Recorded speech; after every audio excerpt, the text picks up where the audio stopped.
See, always technical difficulties. So, hey, good morning. I should probably have unmuted my mic there, but that's the way it rolls here. So, Joel Boer here with Be Growth Driven. We're excited for today's episode. We have a good friend of ours from the 10X community, Joe Camacho. He's the future mayor of 10X. We keep throwing it out there, Joe, so eventually it's going to happen, I suppose, right? Joe Camacho, he's the owner, chief executive officer of Ashkatech IT management and online marketing company. So without further ado, let's bring on Joe as well as his business partner, Camilla. Am I saying that right? Camilla. Okay, fantastic. I am so bad with names sometimes. I apologize deeply.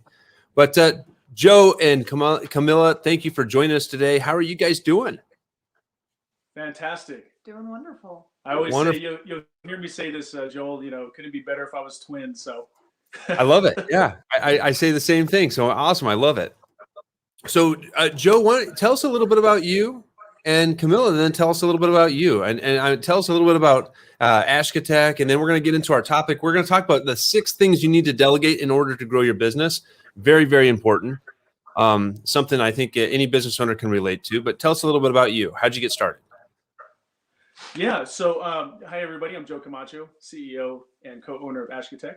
And so a little bit about me. I come from Southwest Texas. I was in the Marine Corps for 4 years, and actually traditionally started off as a musician. My goal was to become a band director, and so just obsessed with music. Did that as my career. But like any young buck, I found myself in some troubles during my collegiate years, and so I pivoted and went to the Marine Corps. It took care of me and certainly taught me a lot of things. After that, I moved up here to Southern Colorado and began a career at our local regional health center, which started off as a housekeeper. Then I moved up to become the IT director, which shocked the heck out of me. Wasn't planning any of that. But you know what? I took it and ran with it. And at some point in my career there, I decided that I wanted to help our community at large. So that's where Camilla and I kind of decided, hey, look, let's do something bigger than us and scarier than us, so that no day will be, never exciting. And here we are, present day. We started this technology services company, and that brings you right here where we're sitting here today with Joel. Awesome. And part of the Camilla, tell us a little bit about you. How's that? What's your background? How did that lead you up to that point where you connected with Joe? Well, it was actually mainly by accident. I'm Camilla Askloff. I'm COO of Ashkatech and the other co-owner. Joe and I kind of met a little bit by accident. I was born in Denmark, raised in Germany, moved to Colorado many years ago, and just kind of have moved all over Colorado since then. But now I call Southern Colorado my home, and I ended up by chance. I've already known Joe in the past, but I kind of by chance ran into him after I got a job at the hospital, and him and I began to talk, and we started talking about what the community really needs. And I had I had a passion for technology, but I wasn't sure what direction to go into. And so originally I asked Joe if I could just pick his brain. Right. And that ended up somehow morphing into let's start a business. And because we both have such a passion for our local area here and beyond. And it's been such an amazing process to getting to know everyone and really being able to help them with their technology. Joe is definitely the brains behind the entire operation, and I'm ever grateful to have him bring me on. But like he said, yeah, it's not boring. It's been quite the adventure here. Awesome. I love it. It goes to kind of show when you start taking some actions, right? I mean, that really what that boils down to is you took some actions, you were willing to take it, and the type of connections that makes for you. You never know. Sometimes people get too timid and they just sit there and say, well, I don't know. Should I? Should I just speak up, or should I ask the question, or should I do that? It's like, what's the worst that's going to happen? They're going to say no. That's it. That's it. And you've heard no's a lot, So, but look at where it's taking you, what you guys are growing, and what you guys are creating. So, tell us a little bit about, as far as like, how did you get? So now we're connected. We got connected because of the 10X community. How did you get into 10X?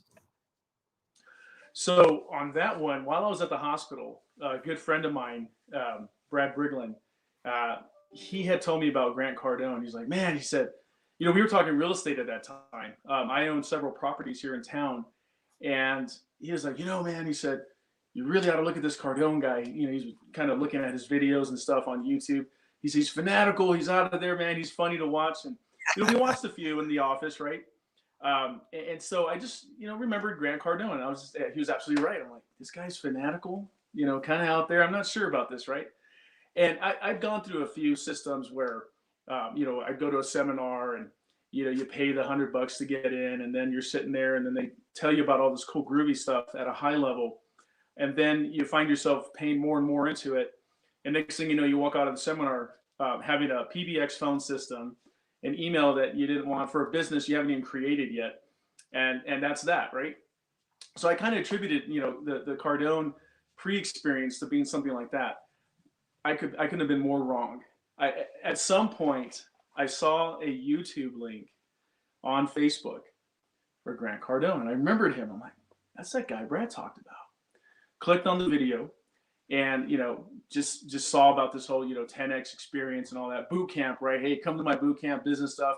At that point, I had already started my sandblasting company prior to Ashkatech. And I said to myself, I guess I should really strengthen my business prowess, right? And if this is the guy to do it, I guess I'll find out. I took a chance. I took massive action. And so I went in, paid my $97, did the boot camp, started doing more and more and more, right? But there was something about Cardone in the community that just really seemed different. And boy, Joel, like you and I know, I mean, it couldn't be far, more further from, closer to the truth. Community is a big word. I think people, they look at the financial aspect of things to stray away from taking massive action in their life and their business. Cardone, it just has that way of packaging the whole enchilada to say, look, omnipresence, you can't have one without the other. I used to believe that you got to separate your business life from your personal life. You can't. You're who you are 24/7, whether in business or whether in personal life. So I took a chance with Cardone, and here we are today. Now we've got Cardone University. Our sales teams are getting trained on that. I attended GrowthCon 5 virtually. We bought our tickets for GrowthCon 6, and we're just loving it. We're loving the whole experience. 10X. Yeah. Baby. Well, and I think you nailed on one important thing right there. And so we could make that the 0.5, points on business there, or just an important point nonetheless, is who you are is who you are. You can't separate business and personal life. And so many people spend, if you think about it, they spend more time trying to separate it and they could take that investment of time and dump it right into both. That's right. That's right. I used to think I had to be ashamed of man, I got to leave business at home. And, there's value in that. I'm certainly not suggesting that, you need to hustle while you're at the dinner table. Of course, I know some of us do sometimes, but we're conscientious of it. Ask my wife. Yeah. Yeah. We're conscientious of those things. And it helps us shape and create, our life, our personas to say, okay, I can allow myself to be, dad right now and put away business. I can allow myself to be the businessman right now and not feel guilty, because guess what? I'm hustling, to empower my family, to empower my community. And so, it helps me to be able to switch on and off better than if I were trying to force, time frames to say, look, from 9 to 5, I'm business through and through. If my daughter comes up to me and says, hey, Dad, can you put this dress on my doll? I'm going to be like, sorry, baby, this is business, Daddy. No, I get to pivot and be like, hey, yeah, let me do that, because you know what? That's just how it goes. When you allow yourself that opportunity to say, look, this is who I am. This is who I want to be, right? Grant talks about, writing ridiculous goals, and we'll get to that down in the segment. But it's all good. When you are able to package that whole thing and realize, yeah, this is who I am, and how you act in business is how you'll act in your family, and vice versa, reciprocally, right? There's always 100%. that too. No, it's 100%. So it's, I think if, that journey of realizing that, hey, you can, blend things together, and how you attack everything, how you attack one thing is how you should attack everything. Right. Yeah. And so if you go into the relationships, I always explain it to people like what 10X, when I start, to try to explain, hey, what does 10X mean? And, or, hey, what's maybe the best way to just find that balance is just like, you have to attack all of those areas the same way. So you have to attack your family, your spirituality, your friends, your business, all the same, with the same amount of force. And that's what actually props you up when you get hit with the hard things, right? When you get hit with life. Because a lot of people, they sit there and they crumble, that because maybe they got business really going great, but family and spirituality are weak. Right. Or friends and family are weak. And so if they prop those things up in all areas, that's where you can start to, and then you start to find people that are aligned the same way. Like you guys have found each other there to do business together. You're aligned the same way. Then the magical things happen. And it's like the thing that everybody says, well, I want to be a part of that. But you got to be willing to take that step to go find someone to do that. And you got to start doing it. That's right. That's right. Never go at it alone, Joel. 100%. So let's get into some of the things that that we're going to talk about today, as far as the 6 things that you need to delegate to grow your business. So what have you found? What's the first thing you found as far as to delegate to grow your business that companies should do? Absolutely. Well, and we'll throw out names here, folks in the audience. You definitely check these people out. Brandon Dawson comes to mind. He's the CEO of Cardone Ventures and a business partner of Grant Cardone's. And so one thing I grasped onto were the 3 A's: acknowledge, accept, and action, right? And so I recite those daily, and not just for the sake of doing it because I was told to do it, and in the courses, but because they truly are foundation. Acknowledging where you're at right now, with wherever you're at in your business, your personal life, the situation, right?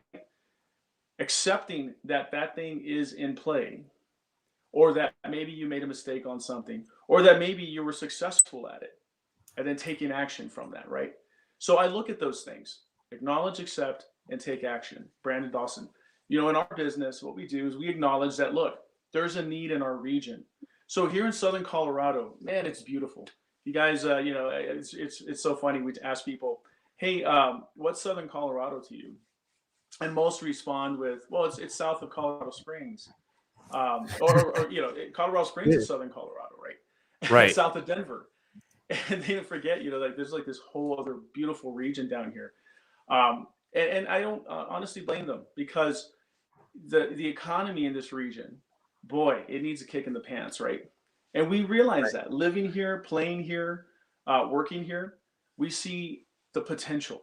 And so Camilla and I decided, hey, look, what's something that our community needs, right? And let me tell you a little backstory. I had actually, after I left the hospital, I was considering just calling it quits on technology, right? I started the sandblasting company, and I love it. It's still very oddly therapeutic for me, right? To be on that wall and just hitting that with some sand, crushed glass in this case. But the needs found me. I had a community member that reached out and said, hey, Joe, I understand you're off the market right now, but I really need help. There's a school district, which is now a charter school. They pivoted it off and they began this new charter school venture. And they reached out and they had about 30 plus, actually no, like 70 or 80 plus Chromebooks, about 10 laptops, network stuff, right? iPads. Yeah, iPads. I mean, the whole 9 yards. And immediately my heart started pumping a little faster. Like, oh, dude, you love this stuff, man. You love technology, right? Right. And so I had a choice right then and there. I could have said no, and nobody would have blamed me. Hey, listen, I'm off the market. You're right. I'm just really not desiring that for my life right now. That's the old me. Instead, I decided to say, Joe, here, man, what's at core for you? What's at core for me is community, is helping people. And it doesn't matter necessarily what it is, but that I can help somebody out. And that's what I chose to do. I said to this gal, I'm going to help you out. So then I contacted Camilla. I'm like, hey, you're bored like I am sometimes. You want to jump in on this? And so we jumped in. Now I had a company prior to Ashkatech, Macho Pixels Design, which is my web design company that I put on a heartbeat. I had a few clients that I was serving. In my heyday, I had about, like 50 or 60, all by myself. And that became a monster to bear, plus working full time. And I wasn't schooled. I didn't take the time to go and educate myself on business foundations. And not that I needed to go and go to the traditional route, although that's not a bad idea.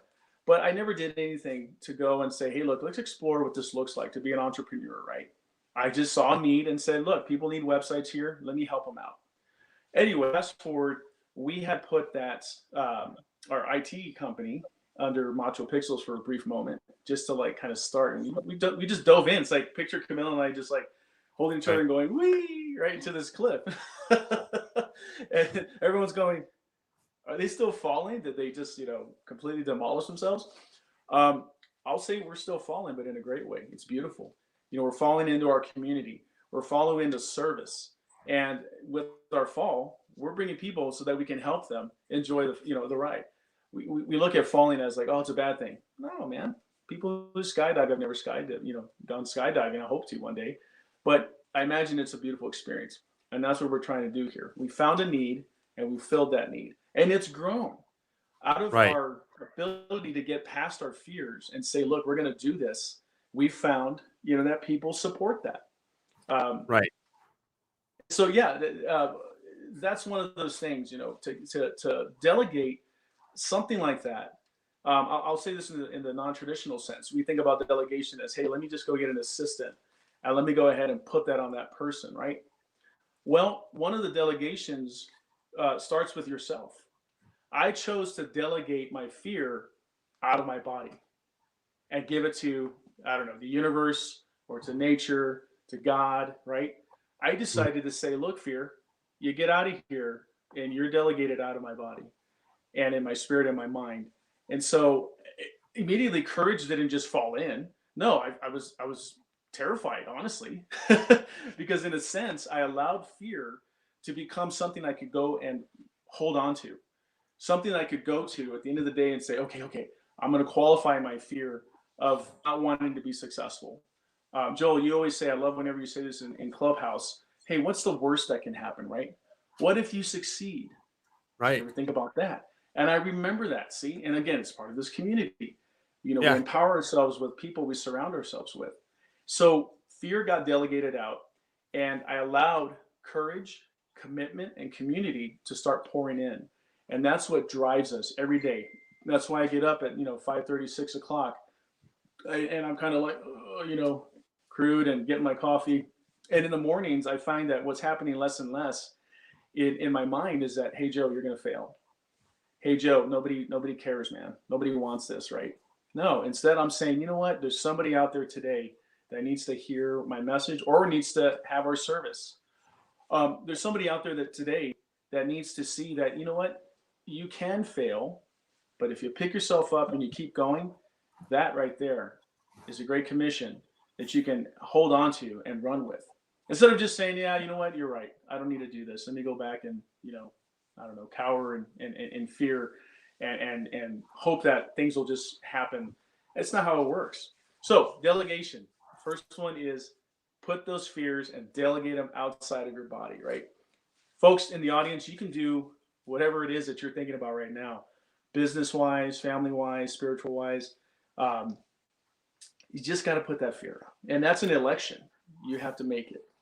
So, and here's something to think about with fear. I love when people bring up, well, I'm afraid of this, or I'm afraid of this. And if you think about it, it's like we can't, fear can't afford to pay the price that we're trying to get, right? So it can't afford to pay the price, and we can't afford to pay the price of fear. That's right. That's right. So oftentimes when we get ourselves kind of roadblock, that's worth remembering that we can't afford to pay that price of fear. It's too expensive. Yeah, that's more to give into that. So I love it. So it's one of the things. So here's one aspect that I really want to highlight. It's like the attitude, and this is a critical component, I think, for business. And we're getting into like the things of delegation. And if you kind of didn't catch what Joe was mentioning as far as like the first point that's going to help you grow is IT delegation, right? So this company reached out to him, IT delegation, but it was the attitude of service. So you had this positive attitude of I want to go help, and so the work may be tiresome, but your attitude is what makes it worth it. You may still you may be like halfway through the day and say, hey, I need another 3 or 4 shots of whatever. Okay, but it's that attitude of service should be paramount, and that's what makes it worth it. Absolutely, man. Absolutely. And on IT delegation, so for you business owners or executives, who are in charge of entities, especially in rural communities where services like ours are very, very far and few, being able to say, look, I have, number one, again, we talk about fear, relinquishing yourself of the fear that you don't understand technology. Congratulations, you may not understand technology. It's probably not why you got in the business you did. It wasn't, for the sake of technology, but you know that technology is needed. We're in 2021. It's a necessity. Right. It's in everyday activities. It's in business logic, whether you like it or not. Right. So you also aren't expected to be, the technology master. That's why we have, companies like ours who take that, leap of faith and step to say, look, we're here for you so that you can delegate those tasks to us, right? And partner, Right. not just to like dump it blindly, because, I always believe that, especially in service, it's a dance. I want to make sure that we're in step and that we're enjoying this relationship together instead of just, hey, look, here's this, just take it. And I don't care what it means, because you have to. You have to know to some degree what it is that's going on inside your business, especially where IT is concerned. But you don't have to know all the nerdy, geeky stuff like we do. It's our mission as service providers to say, look, here's the value that we're driving towards you. I helped, your clerk, as an example, scan today, and I took time to walk her through the processes. In fact, we took time to create like a document to say, look, this is what you're going to do. And if any of these portions break in the steps, contact us. That's why we're here. We're going to take time to work with you. And I hear it a lot, especially in rural areas out here. Folks are like, oh, I'm so sorry. I know you're busy. They feel guilty because they're taking time. No, This is why we're here. We're here because we're happy to take that from you, that stress. But we want to empower people to make sure that they know, hey, look, something as simple as scanning, or as simple as, email signatures, to as complex as like, hey, build me a whole network. We're bidding on a project where we're going to design a network for a new store in a community south of us. And that's huge. And so, it ranges, right? But someone doesn't have to worry about that. So IT management is one of those areas where we love to have people delegate that task to us. But in return, we dance with them. We make sure they understand, look, this is what you're getting from this delegation. We are going to ensure that you understand the value that our tactics or the hardware pieces we provide, or the software services we implement, this is what they're going to do for your business. And in simple terms, right? I think sometimes we complicate things, don't we, Joel? Oh, yeah. 100%. It's really just in the simple explanations of, hey, look, this software is going to do these things in the back end, like back up your data or protect your email, encrypt it. And here's what encryption means. It just means we're going to make sure it's given armor so that, the bad guys won't come in and pierce it, right? And people understand those things, and they go, okay, so can I sleep at night? Is that what you're telling me, Joe? Well, yeah, You'll sleep better. Peace of mind, right? Right. Wonderful. But yeah. Now, how important is data compliance for companies? So we're talking about the first two things that companies should delegate would be IT management, and then data compliance. Like, how important is data compliance today versus, let's say, 5 years ago? Well, and especially coming from the healthcare sector, Camilla and I definitely will attest that data compliance is front and center. It sounds complex and scary and nerdy, but data compliance, I mean, it can be as simple as, hey, what are you doing with your paper data trail, right? Who of us isn't guilty of having, a notebook with passwords, or a notebook with, company data and credentials, pieces of financial data, right? Stored in these like sheets. We're in this habit of printing things. Data takes on so many forms. In today's world, 2021, compliance has exploded. We have, HIPAA, FERPA, SIPA, SOC 3, I mean, gosh, there's so many of these acronyms. Most people think, well, OSHA and all these governing bodies, right? NIST, just so many things that we got to concern ourselves with and know about. But they all surround a central theme. Hey, folks, you're a business, you're providing goods or services. We just want to make sure, this is the governing body. I'm putting on my suit and tie now to say, like, look, we want to make sure that you're attesting that your data is sound, that there's no defects, artifacts, right?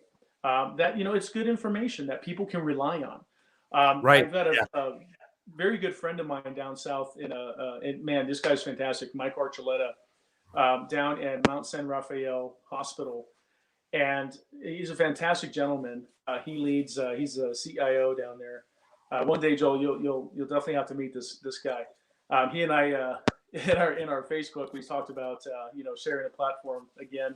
We did one time back in 2013, and I always never forgot that experience. But anyway, I think about Michael because he definitely stood out in front of the crowd, and early on attested that, look, guys, data absolutely is critical to saving lives. Information systems, electronic medical records, hospital information systems are critical to have done, to be done right, and to have your data game strong. But also it's critical to make sure that data is good. And that's where the compliance piece comes in, right? Nobody wants to have an audit. We think that when they come in to check on stuff, yeah, we don't want an audit, right? But it's more expensive to deal with that later than it is to get ahead of the game, right? So a lot of times people will procrastinate the initial right now expense because they're like, man, I just don't need it. It's not important. But of course, inevitably, the storm's going to roll and it's going to hit you. And you're going to be left with the windows off and everything else. And things are not ready. And it's going to be much more expensive to fix it than be ahead of it. You're going to be able to sail through it. Yeah. When you have a system in place, and that's what we aim to do through Ashkatech, we provide data compliance services. We align with one of the best companies in terms of MSP. So MSP is Managed Service Provider. And this company is Kaseya. So big shout out to Kaseya. I've worked with their products for almost a decade and a half. Mm-hmm. And they're great. They're a great outfit. But anyway, they have this compliance suite. And so we're all in on that. And what's great about it is that it aligns, real up to the date governance or, the rules and stuff, right? To mm-hmm. what an entity should be doing in several different markets. So, HIPAA, GDPR, those kind of things. And so, and for those who don't know what those acronyms are, I'm just talking about these compliance governing bodies. Right. That we find ourselves helping people out with in terms of staying compliant, getting compliance, or getting out of sticky situations. These tools are great that we implement because they save time. The rules are already there. We go in, right. We get to put on our IT hat and say, okay, as an example, one of the HIPAA rules is that computer workstations must be such that they can't be accessed, right? When not in the presence of personnel. So simple things like screen timeouts or training employees how to do, screen locks, depending on the system they're on. It could be Windows, Apple, or Linux, who knows, flavor of the month, Chromebooks, right?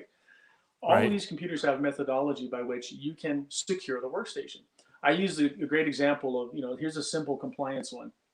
Hey, look, you're a nurse and it's coffee break time.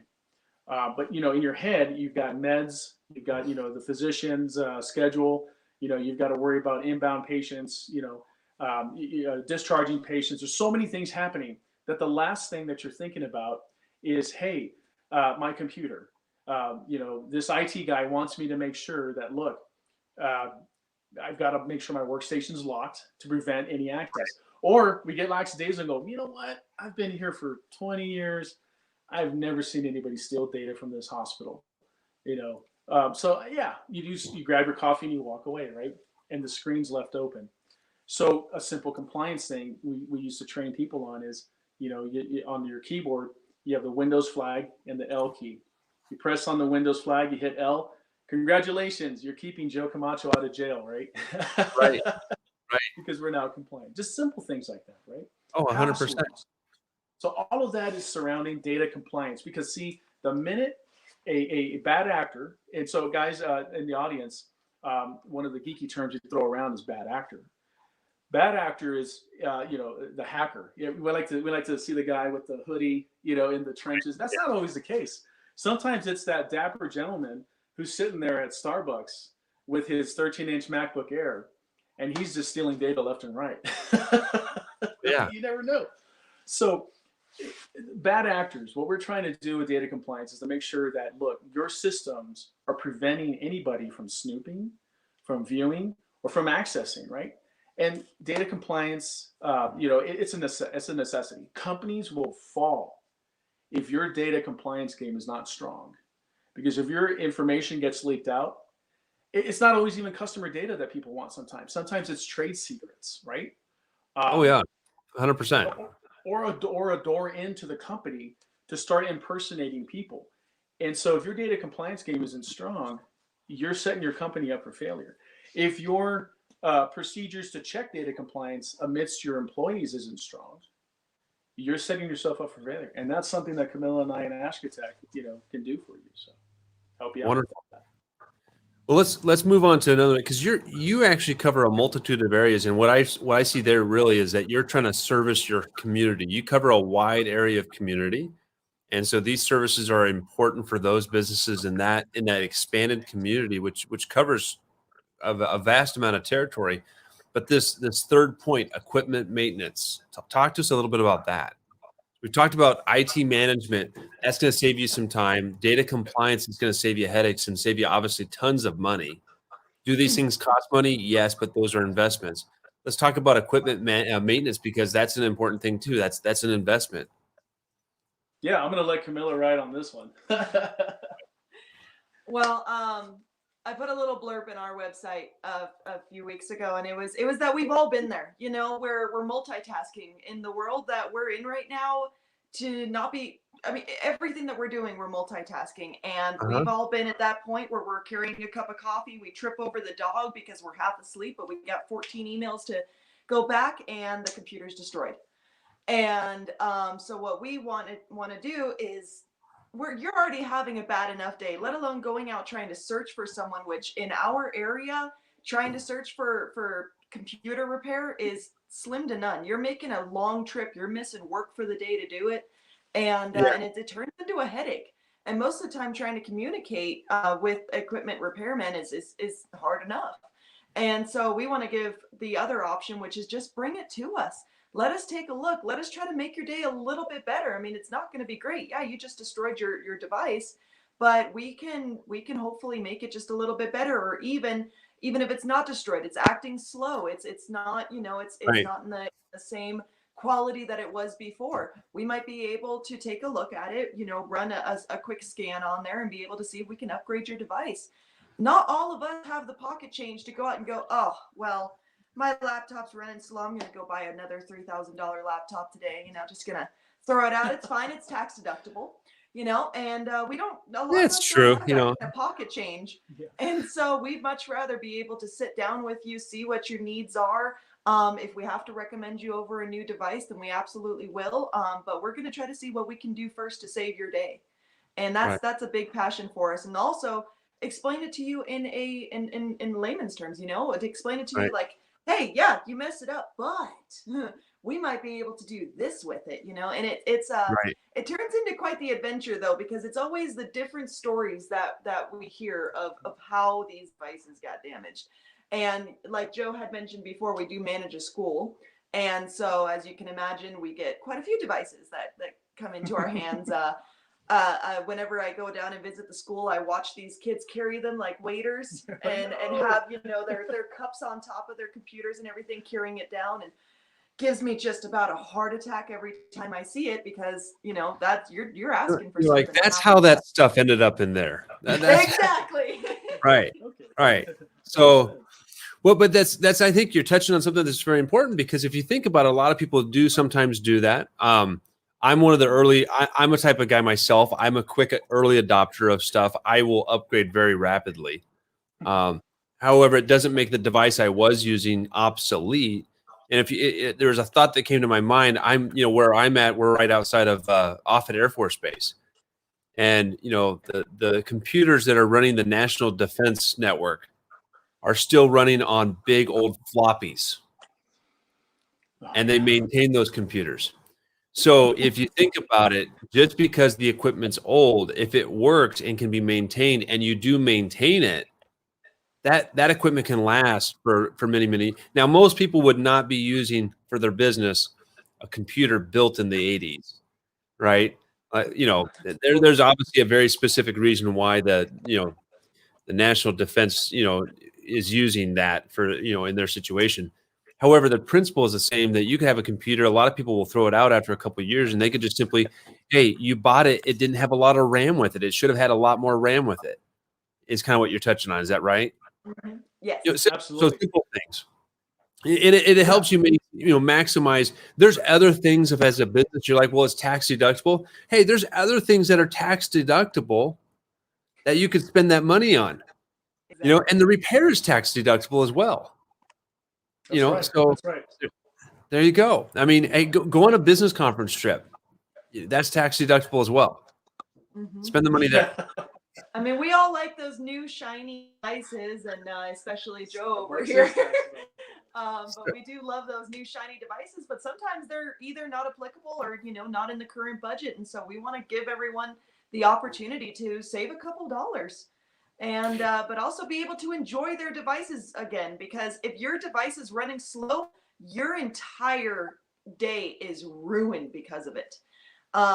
We become so focused on our devices. I mean, from the moment that I wake up in the morning, I have to check my emails on my phone, and then I get on the laptop, and then I do other things. And if one of them is not working up to par, my day is already starting off badly. You get frustrated. Yeah, incredibly frustrated. So, but we're talking about these things, we're not talking about these things about how companies can per se, look for all the different ways to save. So they're wasting their time doing that. What we're talking about is ways that they can grow. It's keeping your focus on the main thing, right? Growth of your business. So if a business, for example, that's maybe watching this, they're like, hey, I'm in that situation. I don't have a lot of money to spend. What Joe and Camelia are talking about, what we're talking about today, these are things that you should delegate so you can grow, which means that you're going to have more money to spend. That's right. So you're going to have the money this is the steps. I know it may be uncomfortable for some folks to think of this, that, they're like, hey, I'm a jack of all trades. I got this. Yeah, but where's your time best spent? And where's that money best spent? Right. Let's help you actually grow your business, and be more successful. That's what we're talking about here. Absolutely. I mean, people take their cars in to get oil changes, right? Right. People clean their houses. People wash their dishes, right? Nobody wants to eat on a dirty dish night after night. And if there are those of you who do, I don't judge. But computers are no different. And what's great about, again, shout out to Kaseya, we utilize automated processes to do that. So it saves everybody time, saves us time, makes us more effective. so that I can get a snapshot of a company's entire roster of computers and say, oh man, there's some utilization on the local drives, that it's starting to creep up and fill up.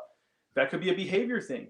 It helps you, the company, become more agile, smarter about how you're doing business. We'll go in and say, hey, look, we noticed that half your fleet of computers, the drives are filling up or the memory is getting taxed. And then we go and take a look at some things like this. Oh, I see now in your procurements, you're buying these like $200 machines from, a company, and they're coming in with 4 gigabytes of RAM, let's just say, right? Storage space. That's the quick memory, guys. For those of you that don't know what RAM is, it's non-perpetual. Anyway, see, there's going to be some nerdy elements, right? So right, we then go in and say, we're like, oh, wait a minute. This application, this program you're using, we research it and find out that its minimum requirements is 8 gigabytes of RAM. And so although you're saving money on the onset, you're actually costing yourself over time more money because of production loss, or because computers are getting taxed and you're thinking, man, these are junk, right? And this is why I hate computers. It starts building this incorrect persona about what computers should be doing for you. So where we get to come in on that maintenance side is to say, look, let's help you understand what your machine can do for you.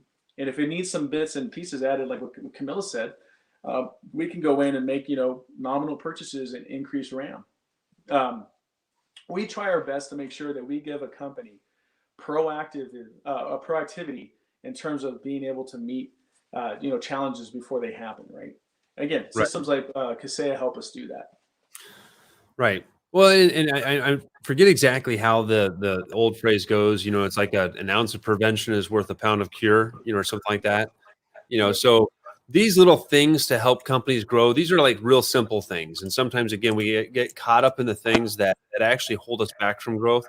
And so if you're a business that's sitting there and you're like, a couple years in, you're 6 months in, and you're seeing that stagnation. Well, there's obviously other factors too that affect this, but take a moment to actually ask yourself the question, am I getting caught up on these things that I should be delegating out? Right? Am I getting overly concerned about things? Am I scared to do it because I'm afraid to spend money? And you and I have both heard that the way that we buy is the way that we're going to sell. Correct. It's the same thing we're going to attract. And so these are things that really, if you're let's say, for instance, you're a service-based company, a product-based company, but yet you're afraid to delegate this out, guess what? Customers are going to be afraid to spend money with you. Yeah. Yeah, that's right. It's simple. That's right. And that kind of takes us on to like some of the other areas that you do. So equipment maintenance, it's critical. Just simply, maybe it's like when we talk about not just computers, but anything, look for those opportunities in your business to take care of the equipment that runs your business. Right. Right. If you're not going to take care, if you're a roofer and you're not going to maintain your trucks or your ladders, guess what? Someone's going to fall. Yep. That's right. There's real dangers. There's real dangers attributed to that. Yeah. So it's beyond just computer equipment repair. It's a lot of different things. Maintain your vehicle. If you don't put good tires on your car, guess what? Eventually one's going to blow.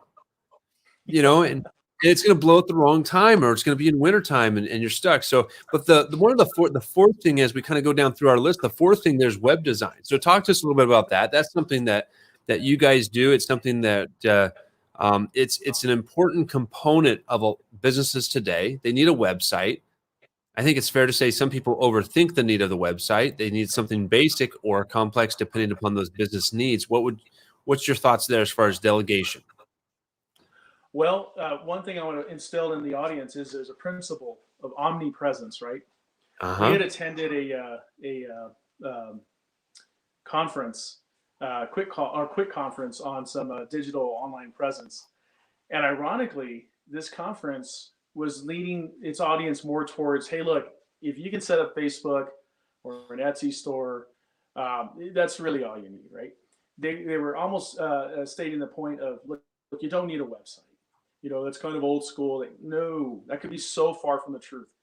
Your website, your social media presence, all of that is omnipresence. You want to be on multiple platforms. You want to be in multiple areas, right? But now the complexity of web design and web development and web management is something that we love to take on, because you, the owner, get to just enjoy the benefits of it, right? We help you be pretty online. We help you function online. With our services, what we do is we work with you and understand your business first and foremost, right? Sometimes it turns out that maybe you'll be shocked and discover, my gosh, I've been running my business in a way that's not functioning well for internet markets, or I'm going to lose out on revenue because maybe I'm doing this thing in my business that's not going to translate into the online markets. We help you with that. We help you see, look, you can align this thing you're doing, or this product, or this service, or this mission. Sometimes it's not a tangible thing you're selling or a service. Maybe it's a movement, right? Maybe you're a nonprofit. Nevertheless, we help you take what you're trying to do, what you're trying to say, your story, and put it online. To your point, Joel, sometimes it's as simple as 2 or 3 page website, and sometimes it's as complex as a multi-page website of 10 or more with Right. crazy e-commerce stuff. Well, and Right. and one of the main things of us being, not just business owners but customers as well, is we don't really tend to take action until we've seen some sort of visual stimulation that has actually, brought that in our heads and made us take action. One good example is calling AAA. If you call AAA, you immediately get notified of who's coming to you. You get a picture of them. You get a little bit of background information of them. So you feel comfortable because you go, okay, now I know exactly what I'm expecting. And that is the same thing with your website. You need to show your customers exactly what they expect. And not necessarily that, but to broadcast yourself, tell your story. We all want that visual stimulation. We all want that time to really be able to figure out what exactly that we want, especially if you're in a business where you have quite a few competitors. What makes you stand out? And one of the major things is your website. Your presence online is a huge factor in the way that you stand out to your customers. And in all reality, how many times have we been able to, everything that I do, everything now, Right. even like I'm buying hay for my horses, I'm looking online for that. And I like to see the picture of the hay first. I don't go there until I've seen something that actually makes me want to go there. And that's one of the biggest things that the businesses end up letting go is if they do not have that online presence, if they don't have that stimulation for their customers, there's no way to grab their attention. If you have like 10 paragraphs on your website with no pictures, they're already going to something else. I mean, 90% of the time, I'm just looking real quick because I just want the quick contact information, see what they have, and then I'm done. 10 seconds to 20 seconds, that's it. And if you haven't grabbed my attention by then, you've lost my business. Well, and I think an important thing is a lot of companies they'll jump onto a free creator, and that's great and all. Like you said, it's like they need something, right?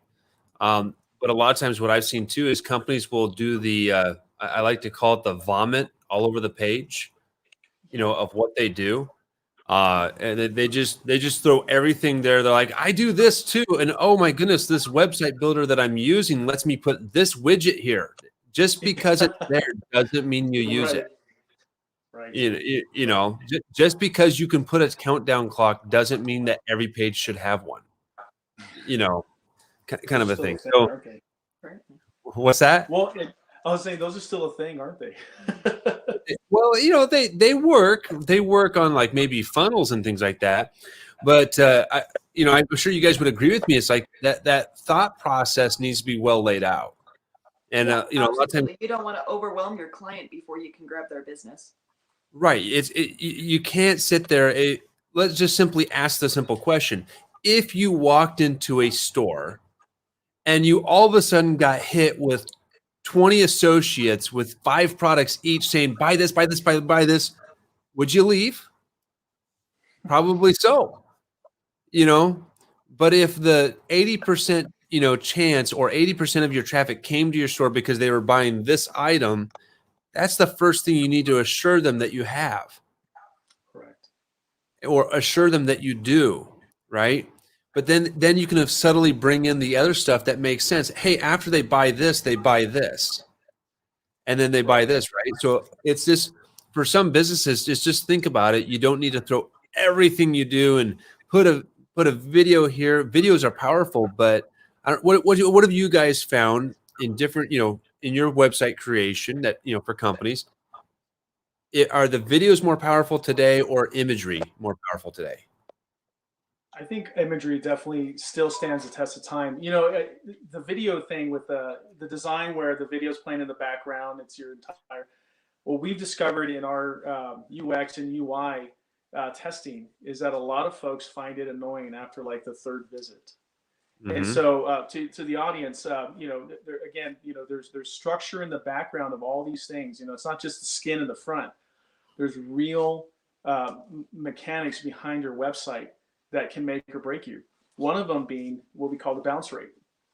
And so what happens is if your website's not, fast enough, or there's annoying things, like, wait, have you been to a website where the music starts playing? Maybe it's an artist, electronic press kit, and like all of a sudden the music starts playing, and it's like, oh, that's cool, that's clever, right? Hey, congrats, you won a Webby award. But then you're going back, which is the intention of the website. You want to keep driving traffic back to it. And you, the visitor, are like, okay, I've heard this song so many times. You're reaching for the mute button, you can't find it. That will increase your bounce rate. You don't want bounce rates to increase. That means somebody came to your site and decided, nah, and then they just bounced out, right? You got to make sure that you're understanding. Now, that's where we come in. We're reading, the Google for Dummies for you, right? We're staying in the trends. We're subscribed to the listservs that say, hey, look, Google changed the algorithm, or Microsoft Bing is doing this with their searches. There's so many new things happening at a feverish rate that we're staying in touch with a lot of those for you. That's where the delegation is powerful. If you allow us to go ahead and do these things for you, you get to sit back and you get to reap the benefits, because you're going to have a website that performs. We're watching SEO, SEM, and everyone's heard those terms: search engine optimization, but more also importantly, search engine management. The whole management of what that website is supposed to do for you. We're making sure that your site and its products or services is in line with all the structure that makes the web. Well, and it's that kind of goes on to imagery versus video, though, too. Like the importance of just checking all these things. There's such a long laundry list of things that can affect it. That's where it's important to delegate this out, because that company, and a good company that knows what they're doing, they're going to analyze, hey, what's the speed? What's the speed rating of this site? What's causing, like if it's getting a low speed rating, it's getting a 71 performance, or is it the structure? Is it the imagery? What's this? Is it the size of the site, right? Is it the payload of the site? Sites have what they call payload to them, right? And so if you overload that, and especially with more and more people hitting your site with this thing right here, you got to take that into consideration. And so loading that front page with tons of video that has to load over maybe a slow cellular connection, that person's going to be like, well, this site sucks. Yeah, and they're out of it. And they're going to bounce, right? So correct. Well, and one final point I wanted to make, Joel, about website performance. Again, we talked about these do-it-yourself site builders, and it's one of those. Well, okay, I'm going to save the money and just do it myself, or people will pay somebody to just build it and then walk away, right? Hey, please build me this website. Make sure I can log in and do it myself. And again, look, if you can do that, that's a commission of time that you're electing to do. Okay, maybe you have that time, maybe you have that interest. That's totally fine. What we found more often than not is people go on, they follow that structure, and then they fail because they realize just how immense and how complex it can get sometimes. And look, folks, I'm not saying that these companies who design things, WordPress, Blogger, Wix, Squarespace. I mean, all these companies that try to make it easy for you, they are bound to regulations. They're bound to behaviors, in terms of how the web's or how the internet's built, right? How computers react, the ever-changing landscape of these things. So they too are under the same stress that we are as consumers and builders to make sure that all these things are working right. So we come in because, again, it's about the dance, right? So our services is this.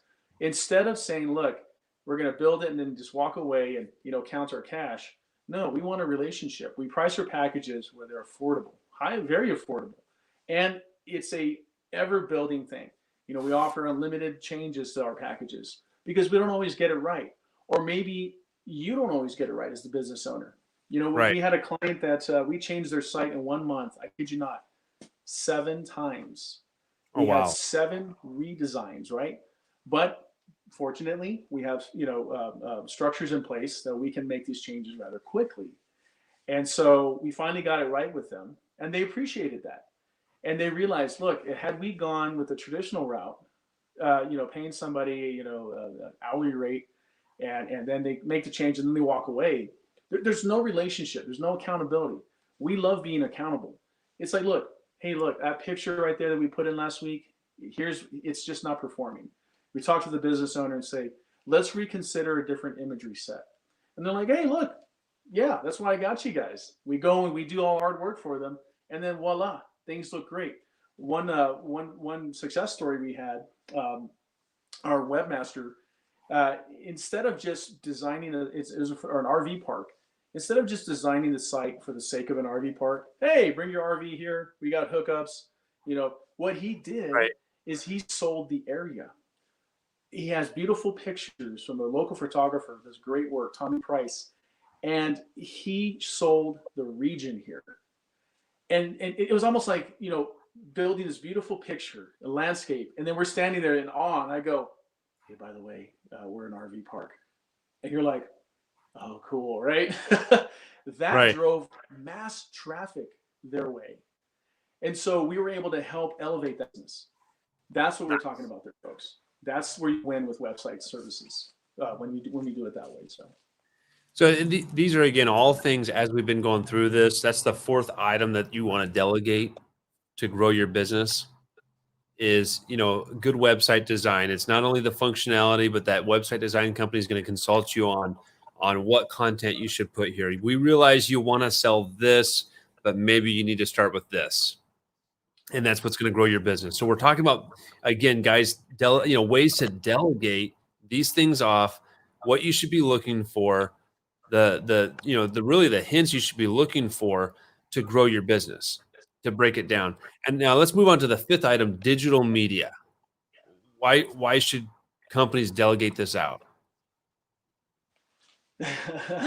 Go for it. You know, we live in a day and age where digital media is so incredibly important.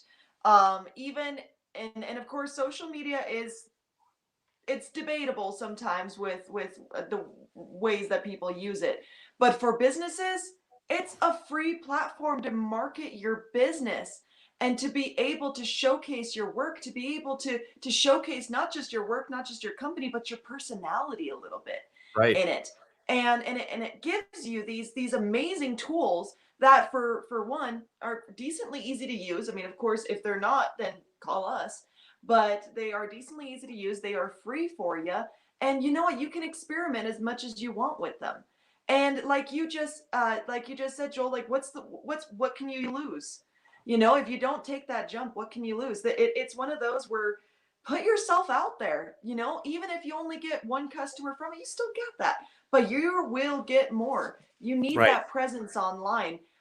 Especially, not that I want to rack on my generation. I am a millennial. We do tend to go a little bit more of the social media route when we're searching. And I've actually caught myself multiple times where if I can't find you real quick on Facebook, I'm just going to go ahead and go to the other place that I was considering going to. Right. And it's the same thing. I mean, it gives you that platform that you're able to use and utilize, and it's not costing you a dime. And it's actually, in all reality, entertaining. And as long as you, and if you do it the correct way, it's one of your biggest assets to your companies. Because social media presence, it's a great way to showcase yourself, to be able to showcase the fun times that you're having. I mean, Joe and I, we do so many goofy things, and we really need to actually start showcasing that more on our social media sites.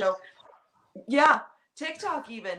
Yeah, it's to do these things. You're showcasing your personality and your company's personality, because our company is a reflection of ourselves, and we don't want for people to think that it's dull and lifeless and well, we sell this product and this service, give us a call and we'll maybe get back to you. But instead it's like, hey, this is the crazy order that we got today. We placed it even though we had to work overtime. And, then people see that and they're like, oh, I like their energy. And it draws them even closer to them. And it's a great gateway to get them onto your website, to get them to buy your products or services. And without actually having that much, you don't need to be an IT expert to have a social media site whatsoever. You may need a social media manager, which is one of the things that we do offer. But it's one of those, it's a platform that everyone should really utilize for their company. Even if you're not wanting to necessarily expand too quickly or whatever, it's a great way to get yourself out there. And you know what? I'm not going to lie. The satisfaction of getting those likes, getting those comments, getting those woohoo, that keeps you going through the day. That acknowledgement also gives you that extra motivation that you need to actually continue going. And social media does give that to you quite a bit. There needs to be a woohoo button. There needs to be a woohoo button.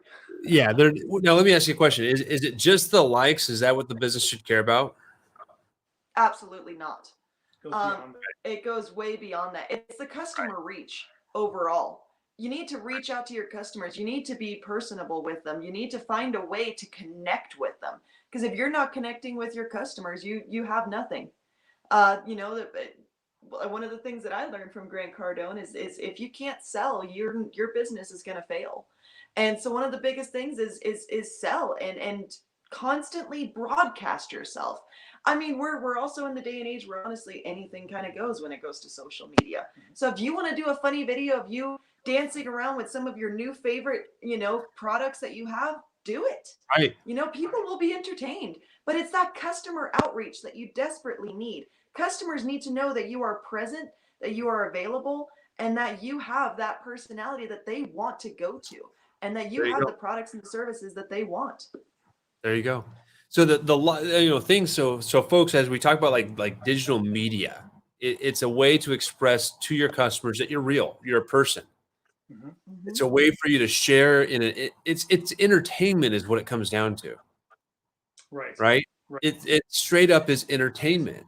I got more likes, I think, on different videos of me just, safely. I did this, a Instagram reel of doing a flying around the pattern, or flying to Kansas City or towards Pueblo. Right. So, things like that show, yeah, 3 hours of watching. By the way, that is from Jesse, not me.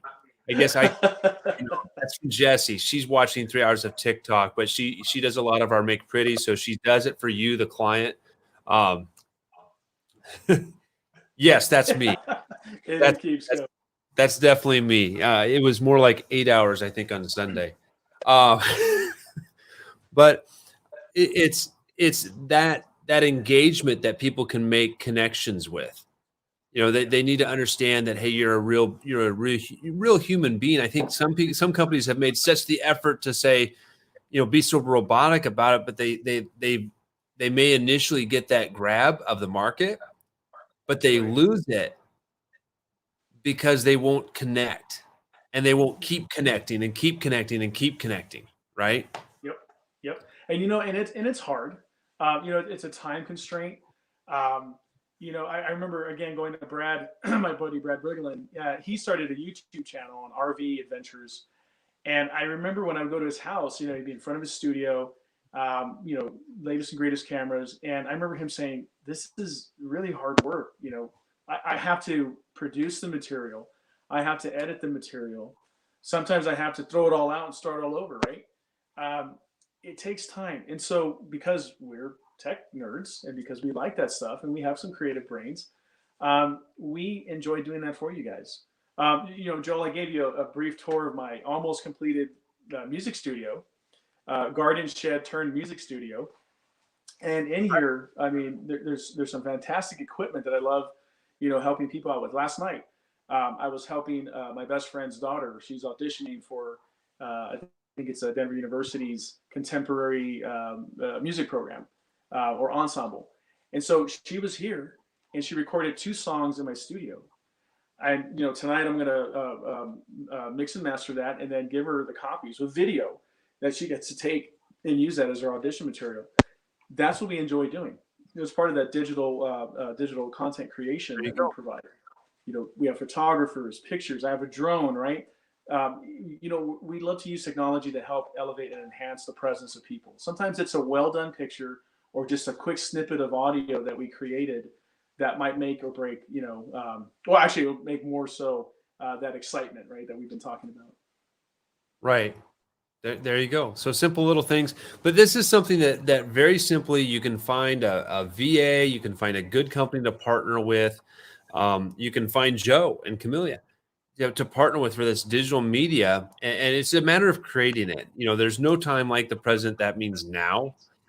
Just start creating it. And if you're like, man, I don't have the budget to spend, it's as simple as pick up the phone, hit the little record button, right? And just do it. And a lot of, don't worry about it. We've heard this said too, but it's very real, right? Trust me. If nobody's on it, then nobody saw it. It's okay. Just do it. And most of the times it might be a while before people see it. What's the worst that can happen? That's right. The person that says, "Oh, that was no good," guess what? They ain't doing it.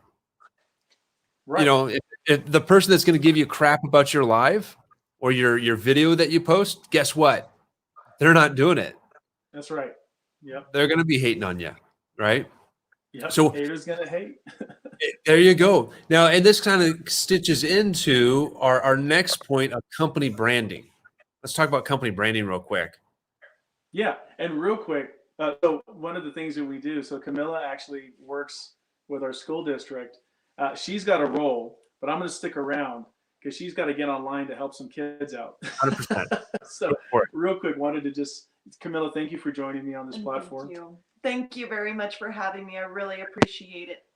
And you bet. We are so happy to have you here. So thank you very much for your time as well. Well, I am very happy to be here. Thank you so much. You bet. So Joe, talk to us about company branding. Why is that? Why have you found, especially you're in a more, I'm not trying to minimize it. You're in a more rural area per se than like the big city of like an LA or Miami or New York or whatever. How important is branding no matter kind of where you're at? You're dealing with a lot of different businesses that maybe are not in a Miami area, right? So that those business owners may say, I don't need it. I'm good. Why is it important? I'm glad you bring that up. So company branding is that component of your business, that experience that will, while you sleep, continue to perform for you. It's what people will remember, right? It's that visual, sometimes oral, sometimes emotional experience that you're trying to get for folks. Now, here's some examples. I've seen, your typical business where, it's maybe a service industry where it just has, in just typical fonts, JJ's plumbing service, right? We'll just say that, and a phone number, and that's on the side of a truck or something. And that's like, okay, great. Maybe you remember the name JJ's Plumbing Service because it kind of sounds like it fits. But there's no visual attachment, let's just say. And I've seen it where, I get a receipt from JJ's Plumbing Service and maybe they provided excellent service. But the receipt just, it has a different font. Maybe it says something completely different, like JJ and Sons Plumbing Service now, right? And then when you go on Facebook, there was maybe an image that got cropped from Google Images of a plumber, maybe a cartoony plumber. Maybe that brand belongs to somebody else, and then you see JJ and Sons Plumbing Service and hydrology or something. Let's just say that those two are completely different. But I'm just throwing it in there for demonstration purposes. You have no consistent branding. So now here's what happened. And it's happened to us. We start losing a matter of faith in that company. We're like, am I dealing, because there's JJ's Plumbing Service and then there's JJ and Sons. Are they one of the same? It causes confusion. And so people think, well, I can't hire, a marketing person. That's expensive. Or I've seen these packages and man, they're just too expensive, or just don't understand it, right? That's um, with what we did here. Here's our brand, right? We got two mountains here. We got like the kind of the Right. computer copper leads and all that, and then our name Ashkatech, right? We make sure that, and we've taken the time. It doesn't take a long time, folks. It actually took us like half a day to do this, to sit down and say, okay, this is the brand, and this is how it's going to appear. These are the colors. We created a black and white version. We created, something that'll sit against, lighter shades of things, right? Now, did I mean, I admit I went to web design school, so I kind of have that, visual background, but it's more of the look, get guys like us to come and help you with branding, to say, look, this is what you could do, what you can look like. We can create logos for you, or dress up, what your title is, but more so and help you understand that, look, maintain the name no matter what you're putting it on. A t-shirt, a coffee cup, the side of your vehicle, in your Microsoft Word invoice, right? And we can teach people how to do that. But branding is what people are going to remember you by. It's what, when you're driving down the road and somebody sees that logo, they're going to go, oh, the Peaks with that little almost, yeah, that's that tech company from Walsenburg or something, right? Right. There's a company in Pueblo, Colorado, which is north of us. It's, what is it? Two men in a truck, right? And it's so cool. I love it because the logo is this like offset truck, cartoonish style. Yeah, it looks like maybe a third grader might have drawn it, or a kindergartner, which is okay because it's effective. There's two crudely drawn figures inside the truck, and they're happy, and it says two men in a truck. When I first saw that, I was like, wow, they needed a quick, they need to get something out quick. Well, it's become their brand. Works. It works. It's consistent. So, and really one of the things I think that you and I both can stress for folks that maybe they're like, well, I do need to work on my branding. Keep it consistent. And again, it's one of those things. It's like your website. Don't vomit all over your brand, everything you do. Keep it consistent and make it make sense to what you're doing. Correct. If you're doing X, don't do, something that's completely non-connected with that. It needs to have some meaning to it. It needs to be able to, I always tell people, can you see it stitched on a hat? Can you see it on the sleeve? If you can see it on the hat and the sleeve, and you can see it a few other places, right? Then you probably are in the right direction there. And then it's just consistently using it. Don't change it. There might be, I know that for us, we've kept our consistent logo for First Direct for over the years. And the minor adjustments we've done have been maybe the fine tuning of our brand colors. Okay. Right. We've removed a few different elements so as to simplify and clean it up. And because, the intent there is to make it more memorable. Can we see it on a billboard? Correct. And in 0.5 seconds, as was put up here just a second ago, 0.5 seconds, can we make an impression? That's how quick it happens. That's how quick it happens. Right. And here's the thing behind branding. To Camilla's point earlier about social media, it's you do pay to like get it developed, right? Obviously, or you pay in the sense of your time. But nevertheless, however you arrive at consistent branding, here's what you're getting for free each and every time: attention. And Grant Cardone says, attention loves money, money loves attention, right? Yes, in a gabillion logos that exist on this planet, and everybody, chirping and making noise, it can seem like a daunting task or hard to like stand above the rest, right? But what's tried and true is that if you have that consistency, to your point, Joel, you can bet that over time, and in pretty short time sometimes, your brand will be heard. Everybody's looking and paying attention in this world. I used to believe that all the best brands are taken, all the best companies have been built, and they win the test of time, right? So who am I to come in and do this? I even thought, honestly, again, there's that fear thing. Why should I start an MSP here? There's companies north of me, west of me, who south of me, who are doing this thing. Well, what I realize is that I may be that one company that when I walk in with this branded T-shirt, that starts the conversation with somebody in a line that says, well, hey, what do you do? And I explain what I do, and they go, my gosh, I need you. Yeah. Here's a great story. In fact, today at 3:30, I've got an appointment with a prospective client up in Pueblo. She saw me on the stage at Mastermind, and she's from Pueblo. And I was on stage with Grant, right?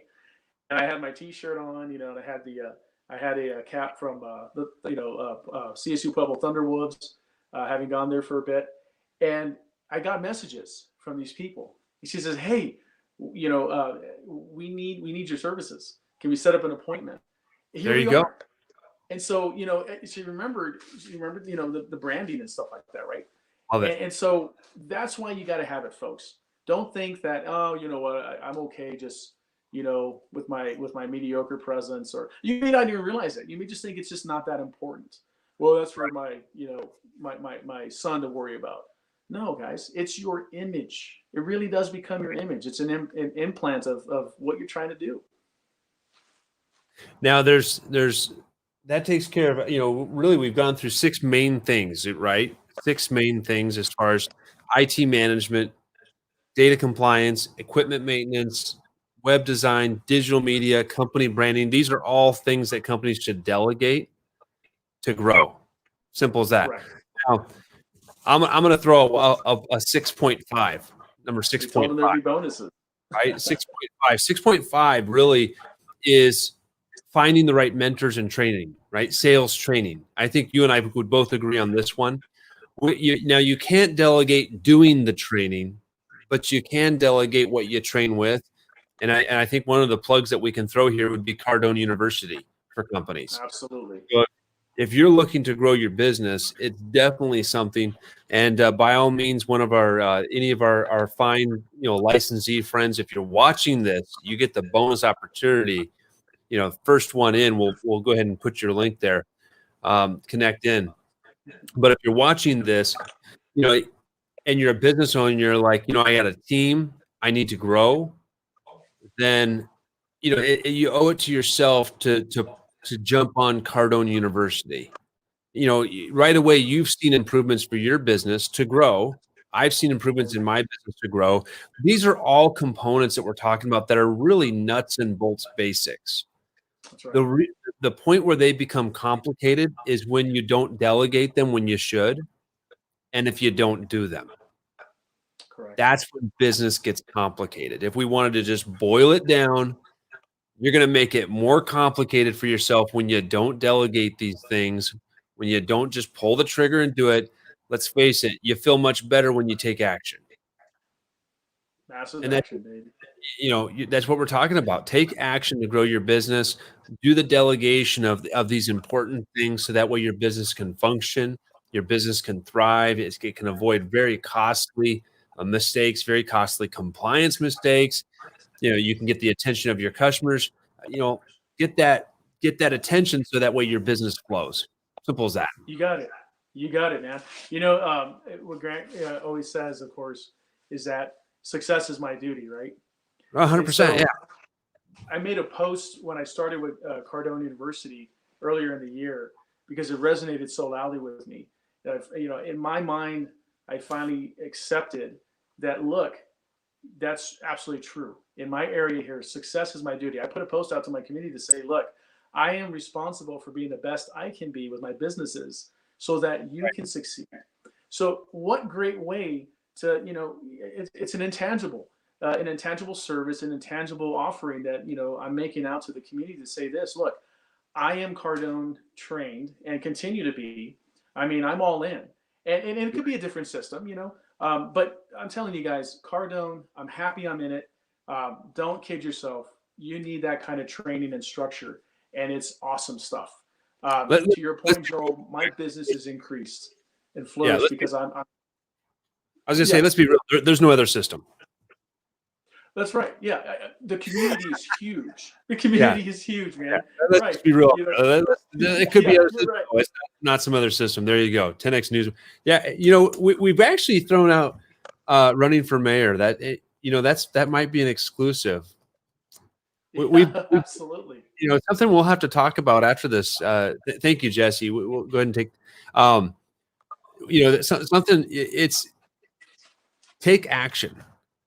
So really, what Joe and I both want you to take away from today is look at these different things of your business. Look at the way that if you delegated them, ask yourself the question: if I took off this off my plate, would this give me more time to grow the business elsewhere? Would this give me more time to focus on acquirement of more customers or completing another job that's actually paying me money?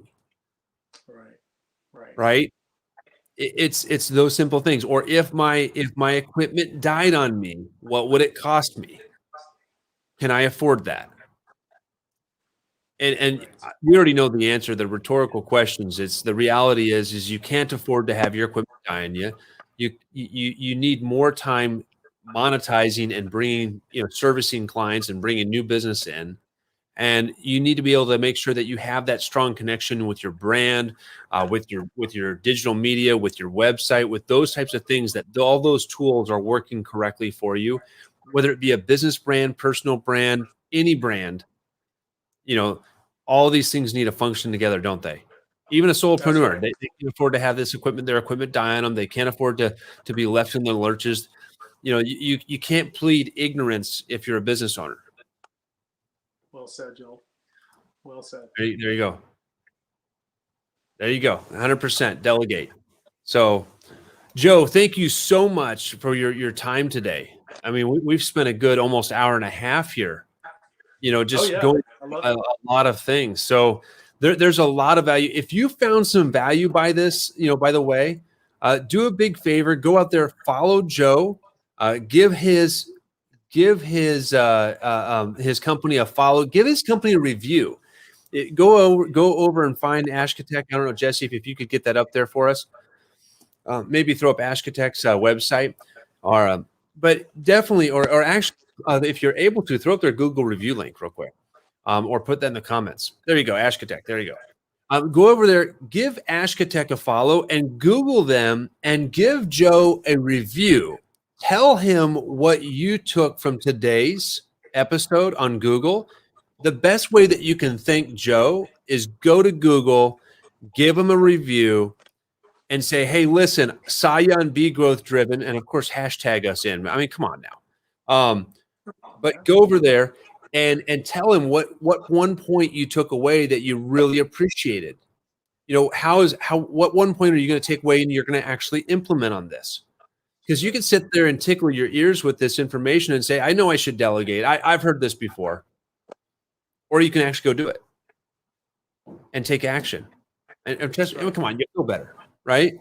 So real simple. Joe, man, I appreciate you. As always, you've been on here a few times, and we definitely love you being on. Anybody else that's watching this, part of the 10X family, I want to hear your story too. So by all means, go over to Be Growth Driven, submit it. Let us know there's going to be a link at the top of the page. If you go to it on the browser, there'll be a link where you can submit your story later today. That'll be there. And we'd love to have you on and share your story. We'd love to just share your story. We'd love to give you a voice. So by all means, again, Joe, really appreciate you. Look forward to when we can actually connect at some of these events that you and I are both in the same loop. And definitely when I make it back out towards Colorado, we need to do some lunch. 10X, man. I love it. All right, man. I appreciate it. As always, tune in next week. We're going to have a fantastic new episode on Be Growth Driven. Stay tuned on the website. We're going to give you the details of that next episode coming up next week. And as always, be great because nothing else pays. That's right.